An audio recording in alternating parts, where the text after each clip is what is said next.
Halo sahabatku semua, Assalamualaikum warahmatullahi wabarakatuh. Bismillahirrahmanirrahim. Seperti biasa jangan lupa sholawat. Allahumma sholli ala sayyidina Muhammad wa ala ali sayyidina Muhammad. Nah, ini menyusul banyak permintaan, saya mau bikin review edukasi bagaimana kita mau membeli sebuah mobil BMW. Mungkin ini seri keberapa ya, ini generasi 3, kelima atau berapa ini ya. Ini pokoknya ini tahun 2005 mobil ini. Jadi mobil ini mulai di 2005 dengan seri atau banyak orang menyebutnya E90. Nah, mobil ini E90, tipenya 320i, mesinnya N46. Jadi B20, mesinnya 2000 cc, N46 4 silinder. Katanya mobil ini banyak rumornya dan kekurangannya. Nanti mungkin akan saya ceritakan banyak kurangnya. Karena kalau kelebihannya wis gak bisa diomong. Kelebihannya luar biasa. Menurut harganya, perlu diinfo saja untuk 2021 ini harga mobil ini tidak lebih dari 150 juta. Antara 100 sekian sampai 150, tergantung keadaan atau si penjualnya mau jual berapa. Itu ya, kan terjangkau, dengan spek seperti ini terjangkau. Jadi kompetitornya mungkin ada di Civic FD. Nah, ini mohon maaf, pasarnya ini untuk kalangan eksekutif muda ya. Jadi eksekutif muda, kalau mungkin sudah ketuaan, yang merasa sudah tua mungkin nggak cocok pakai mobil. Tapi kalau orang usianya sudah tua tapi jiwanya masih muda, cocok. Jadi kan muda itu kan pilihan. Kalau orang tua itu pasti, umur itu tambah tua pasti, tapi muda itu pilihan. Jadi bapak-bapak yang pengen mobil ini jiwanya masih muda boleh. Nah, gitu ya. Harus jiwanya masih muda naik mobil ini. Entah tak cerita nih, kenapa kudu jiwanya harus muda. Muter mas kameramen. Nah, jadi kondisi bodinya wis gak iso diomong, apike motor iki. Dari bahasa desain, mobil ini sungguh sangat cantik. Saya bisa bilang cantik, bisa bilang indah, juga bisa bilang sporty, elegannya juga dapat, mewahnya dapat. Dan yang pasti yang tidak bisa dibeli yaitu brand. Jadi teman-teman kalau bawa mobil ini istilahnya ngapeli pacare, ono emblem BMW, nah itu beda.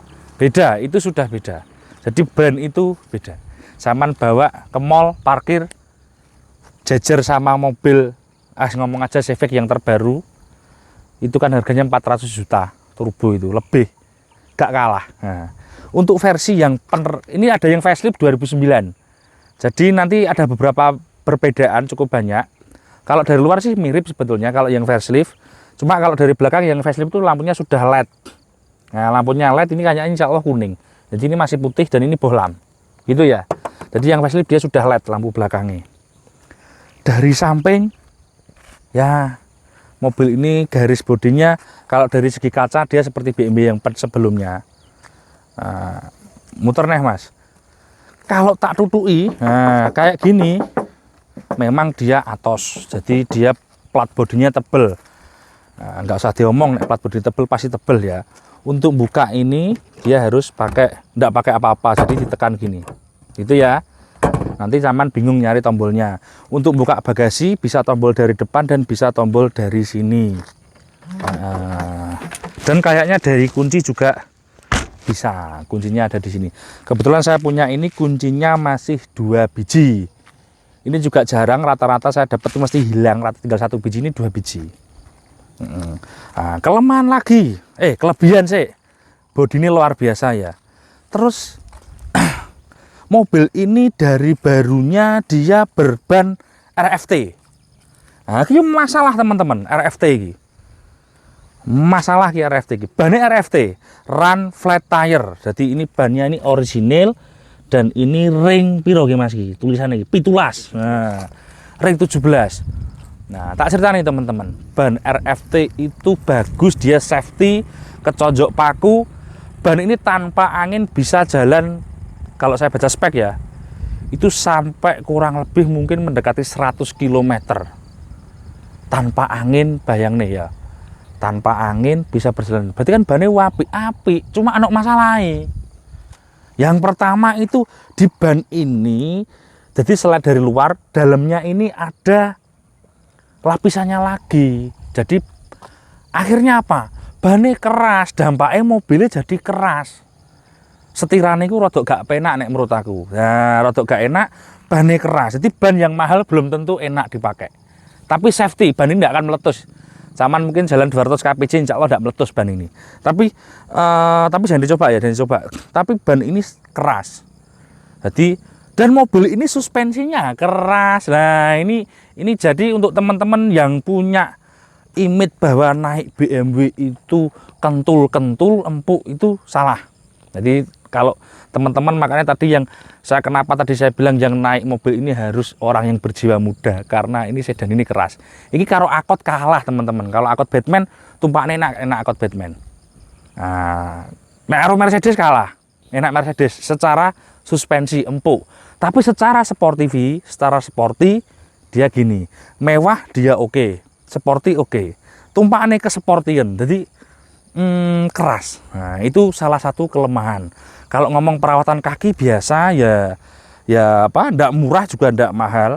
Nah, terus kemudian rem pasti enak. Sekarang tak bahaskan ke mesin dulu. Nah, sekarang buka kap mesin. Jadi tadi ya kelemahan ban RFT. Sarane opo? Saranku gak usah beli ban RFT. Nah, ndak tahu ya. Tidak usah beli ban RFT, jadi dibelikan ban biasa saja, 4-4-nya, kemudian beli lagi pelek kaleng lubang 5 yang cocok untuk mobil ini, dibelikan ban biasa, ditaruh di belakang. Karena mobil ini dari barunya nggak ada serep. Nah, gak ada serep, jadi sampean kudu tuku serep dewe. Itu nggak mahal kok, sampean beli ban sama pelek kaleng paling 1 juta. Lah ban ini beli 4 kan biji paling sekitar, anggap aja 1 juta lebih dikit lah, anggap aja 4 juta sekian kan sudah baru semua. Serepnya mungkin 5 sekian gitu. Oh, tapi mobilnya bisa lebih empuk lagi. Jadi solusinya nek mobil ini pengen rada empuk mana? Bikin lebih empuk lagi dari standar dibelikan ban biasa, tapi sanggup serep, bawa serep taruh keluar, ditaruh bagasi. Memang nggak ada tempatnya. Gitu ya teman-teman ya. Itu salah satu solusi keempukan. Dan untuk teman-teman jangan, ya bukan jangan ya, nggak apa-apa sih beli. Kalau bisa cari yang pelek-peleknya seperti ini masih standar, jadi kakinya belum dipotongi. Padahal mobil ini sudah ceper kalau menurut saya, maksudnya tidak ceper banget. Dan pernah saya buktikan ketika daily vlog saya ke Bali, naik kapal pun dengan nyaman saya tanpa ngerem. Naik kapal itu kan agak tinggi tuh, saya langsung bleng gini normal kok, enggak. Jadi mobil ini sebetulnya sudah cukup tinggi, gitu ya. Jadi bannya itu yang jadi masalah, tapi bisa diatasi dengan kita membelikan ban biasa, tidak sesuai standarnya, tidak apa-apa. Ini cuma pendapat ya, kalian boleh beda. Nah, terus ban RFT juga mahal kok, satunya sekitar hampir 4 jutaan, sekitar 4 jutaan. Terus ini masalah mesin. Mesinnya N46 B20 2000 cc. Nah, mesin ini 4 silinder segaris.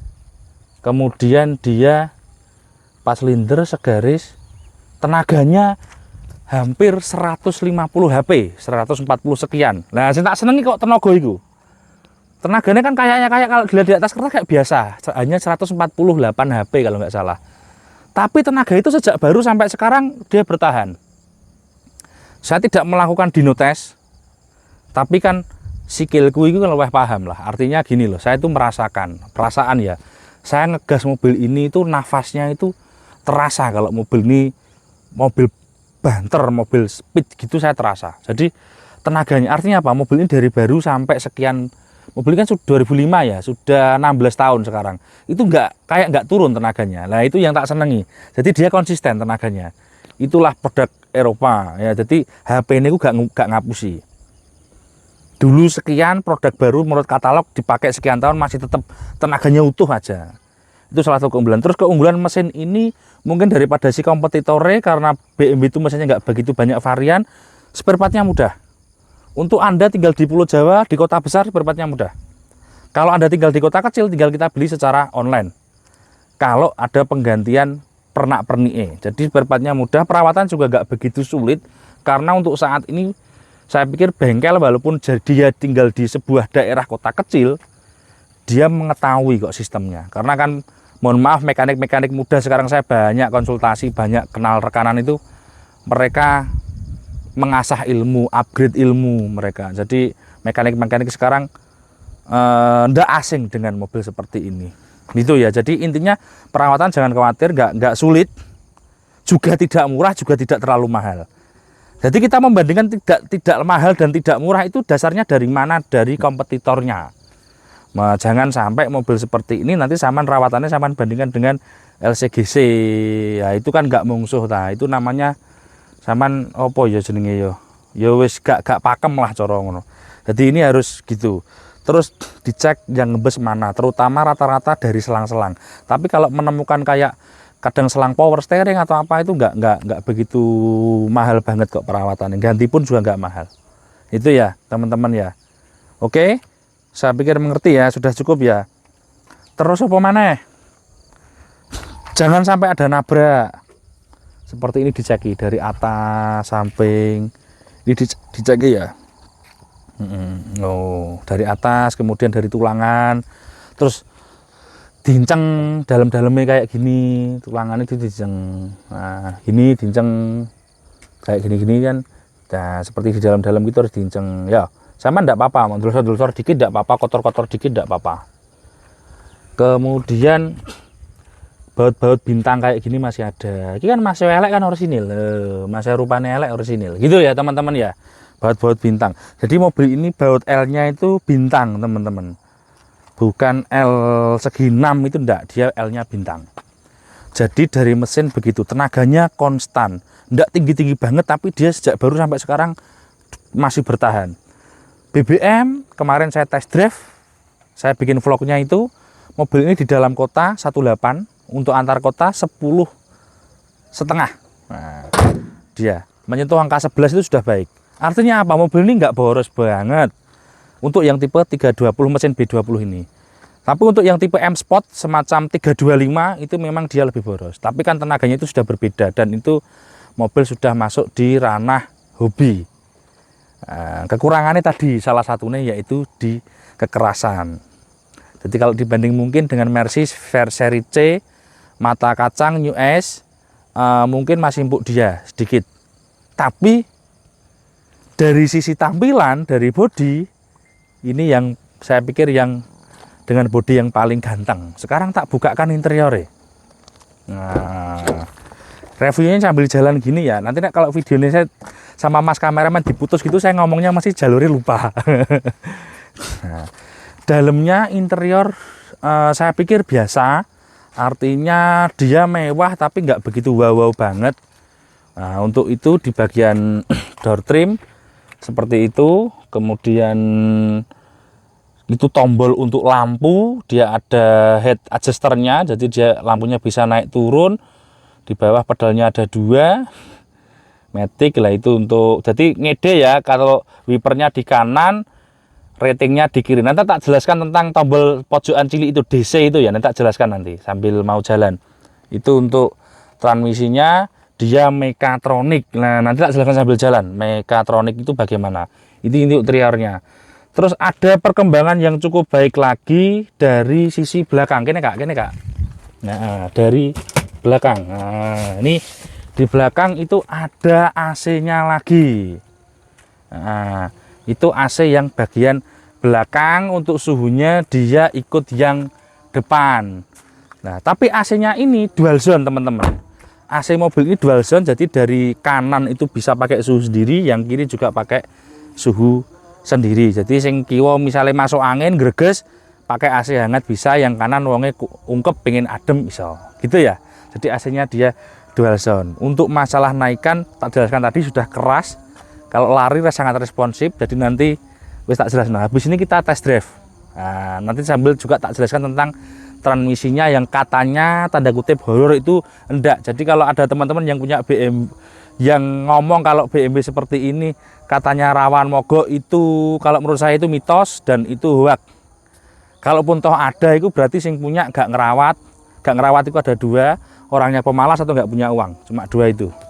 Nah, kadang-kadang orang punya uang pemalas itu banyak. Saya punya sahabat baik itu gitu, beli mobil di saya 2 tahun gitu dikembalikan jelek kesan mobilnya. Saya suruh ngerawat lagi, tapi orangnya manut. Wis toh Mas, habis berapapun enggak masalah. itu ada karakter kayak gitu banyak.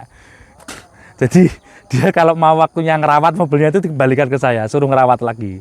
Tapi manut, minta uang berapa aja oke. Nah, makanya kan mobil itu harus dirawat. Semuanya, enggak peduli mereknya apa. Sekarang kita coba test drive teman-teman. Ayo. Tadi kita sudah lihat fisik mesin. Nah, sekarang kita elektronikal. Kuncinya seperti ini ya, ada dua. Ini caranya gini. Jadi ini namanya smart key-nya seperti ini, dilebok ning ini, direm, terus ditombol. Nah, nanti teman-teman mesti bingung masalah banyak kadang yang nyala. Nah, kadang-kadang nyala itu belum tentu rusak.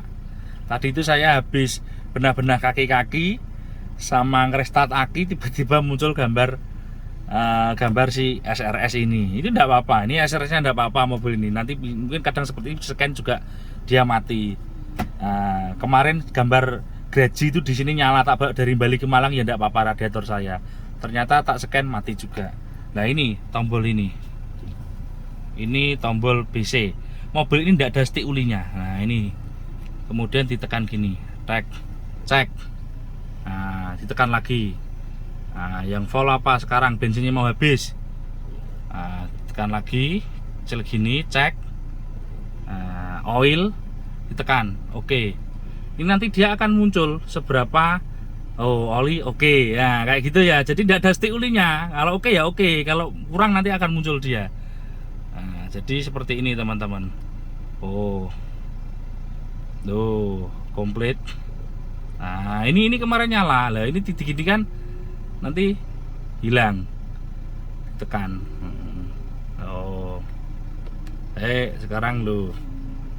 Jadi di sini jangan terlalu khawatir karena mobil ini banyak sekali sensornya. Jadi kadang-kadang itu tiba-tiba muncul aneh-aneh di sini itu. Tapi kita bisa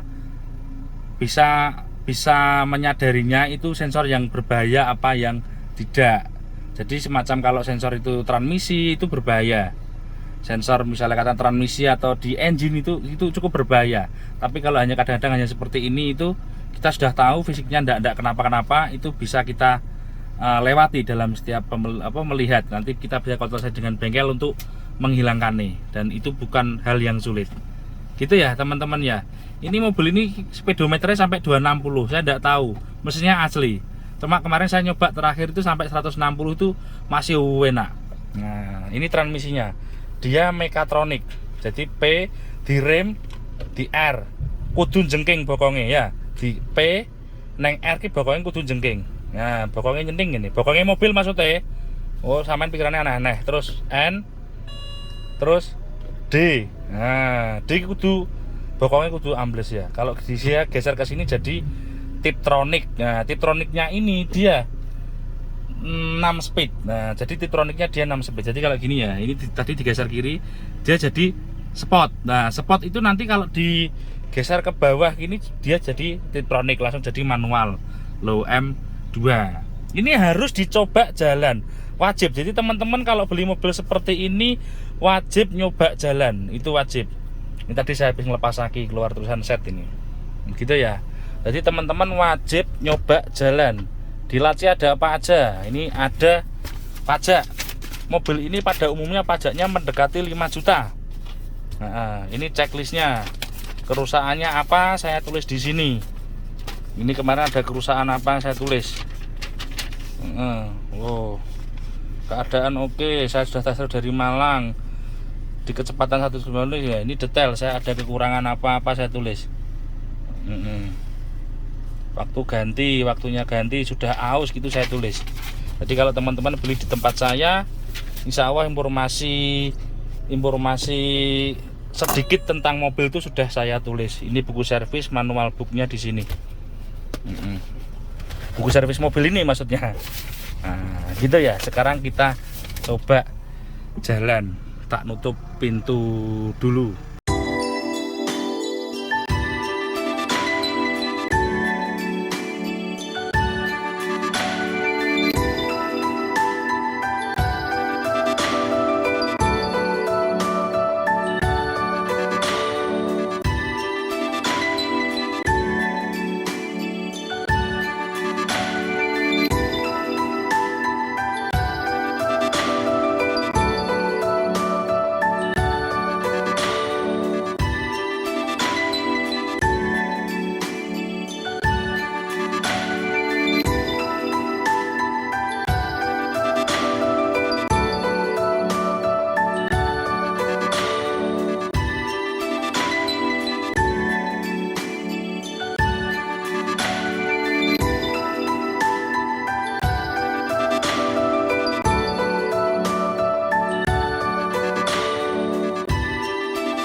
coba jalan.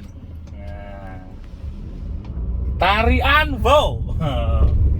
Ini nanjak teman-teman. Kalau ngomong tarian luar biasa. Jadi harus dipastikan beli mobil seperti ini harus teman-teman kalau misalnya kurang srek sama penjualnya, artinya penjualnya kredibilitasnya masih diragukan, jenengan coba jalan, wajib coba jalan. Dan kalau coba jalan itu jangan setengah-setengah. Coba banter gak apa-apa. Saman harus tahu kecepatan di nyoba paling gak 60 kpj itu saman sudah harus nyoba. Kemudian nyoba rasa metiknya, perpindahan nih, kemudian manualnya tadi 6 speed ya, itu harus dicoba. Jadi untuk menghindari dusta di antara kita, jadi antara pihak penjual dan pembeli itu harus mencobanya. Pihak pembeli harus mencobanya. Karena apa? Supaya apa? Biar sama-sama enak setiap transaksi itu ya, teman-teman ya. Nah, ini lampu baca dikit. Untuk baunya mobil ini masih khas. Memang BMW Mercy itu baunya khas. Kadang sampai bertahun-tahun gitu masih aja baunya itu masih. Terus ini dashboard bahannya soft touch pasti ya, ini mobil kelas ini, bukan mobil kacang-kacang ini. Terus rasa naikan keras, tadi sudah saya bilang rasa naikan keras, tapi sporty. Tapi jangan sampai bayangkan keras itu seperti naik mobil, ngomong aja Suzuki Jimmy, jangan ya. Jadi kerasnya itu ya kerasnya kayak depan itu loh, kayak Honda Jazz. Nah, itu kan kial menurut saya. Honda Jazz itu juga keras naikannya, ya kayak kerasnya Honda Jazz gitulah. Nah, jangan sampai bayangkan kerasnya kayak Katana, nanti keliru. Nah, tapi kan mobil ini sangat safety dia. Jadi stabil banget gitu loh. Enaknya gitu. Terus brand, nah kita pegang setir, lihat emblemnya BMW, lihat di perumahan sini lewat kelihatan di jendela kacanya orang itu, bak mobil ini tuh PD. Nah, PD itulah yang mahal. Gitu lah ya nama. Terus yang nggak saya suka apa ya, ini dari seatbelt ini kayak nggak bisa diatur naik turun, ini jadi nggak enak ini. Kalau orangnya terlalu pendek yang nyetir mobil ini kena leher ini seatbelt ini. Nah, terus dia kalau nggak dipakai bunyi terus gitu ya. Memang itu safety ya, safety-nya mobil sekarang dan BMW pastinya kalau ngomong safety, mobil ini pasti sudah lulus Euro NCAP. Nah, pasti sudah lulus sama Euro NCAP kalau mobil Eropa loh ya. Nah, saya pastikan itu nih kelas-kelas mobil ini. Jadi safety banget. Ini muncul gambar kuning, bensin saya mau habis. Jadi BBM tadi sudah saya jelaskan, pajaknya ya sekitar mendekati 5 juta umumnya. Cuma mobil seperti ini banyak yang progresif karena mohon maaf juga yang punya juga banyak, rata-rata orang banyak duit, jadi mobilnya tidak satu, jadi rata-rata juga progresif. Oke, saya pikir cukup teman-teman reviewnya. Ini sudah jam hampir setengah 6, juga saya persiapan mau sholat maghrib. Jangan lupa habis nonton video ini persiapan kalau denger adzan dan sholat dulu ya. Terima kasih. Assalamualaikum warahmatullahi wabarakatuh.